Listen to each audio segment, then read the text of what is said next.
J'ai pas confiance en moi, c'est une des phrases que j'entends le plus souvent durant mes coachings.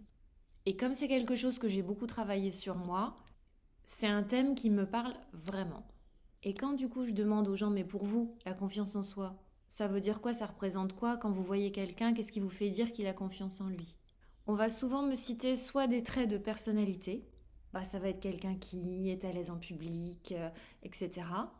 Soit des choses qu'ils auront faites dans leur vie. C'est quelqu'un qui va avoir réussi à faire des choses que la personne, pour elle, n'imaginerait même pas faire un rêve pour elle. Dans aucun des deux cas-là, en fait, on a vraiment une définition de la confiance en soi. Et je vous passe la distinction entre estime de soi, amour de soi, confiance en soi. On va faire simple. Posez-vous la question, quand est-ce que vous avez confiance en un inconnu? Vous ne connaissez pas la personne, par exemple on vous dit vous allez travailler avec elle, vous ne la connaissez pas, qu'est-ce qui va faire que vous aurez confiance en elle?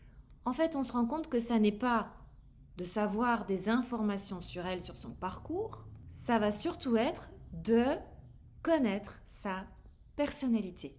Et c'est là la clé. La confiance en soi, c'est une question de connaissance de sa propre personnalité. Dès lors qu'on va connaître les traits de personnalité d'un individu, on va commencer à avoir confiance en lui. Peu importe qu'on connaisse sa vie, ça veut dire que c'est pas relié à ses expériences, c'est pas relié à ce qu'il aura fait ou réussi dans sa vie.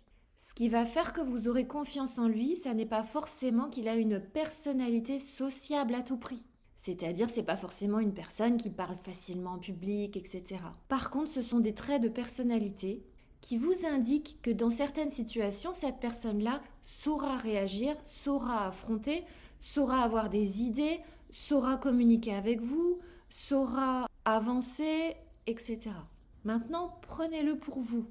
Qu'est-ce qui, dans vos traits de personnalité, va vous aider à avancer, faire face à des situations, réagir, trouver des solutions? Plus vous connaissez vos traits de personnalité en termes du coup de points forts, plus vous aurez ce sentiment que vous pouvez vous appuyer sur eux pour faire face à ce qui vous arrive dans la vie. Et ces traits de personnalité peuvent être complètement différents les uns des autres. Pour certaines personnes, ça va être une capacité par exemple à analyser, réfléchir.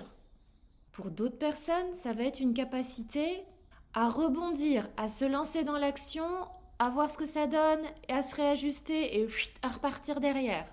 Dans les deux cas, on n'a pas forcément les mêmes traits de personnalité, pourtant on peut avoir deux personnes qui ont complètement confiance en elles.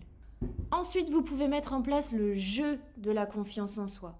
Car une fois que vous savez sur quoi vous pouvez vous appuyer, c'est-à-dire les contours de votre zone de confort, je vous le donne en mille, vous allez pouvoir vous appuyer là-dessus pour sortir de votre zone de confort. Et de ce fait-là, agrandir la dite zone de confort, la fameuse. Connaître ses traits de personnalité, c'est ça qui demande un accompagnement. Et croyez-moi, je suis une vraie tête chercheuse de traits de personnalité.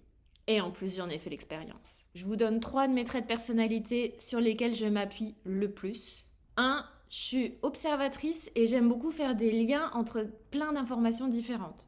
2. Je sais me mettre en mode apprentissage quand il le faut et quand je ne sais pas encore. Je peux facilement passer du mode je montre que je sais au mode vu que je ne sais pas, j'apprends. 3.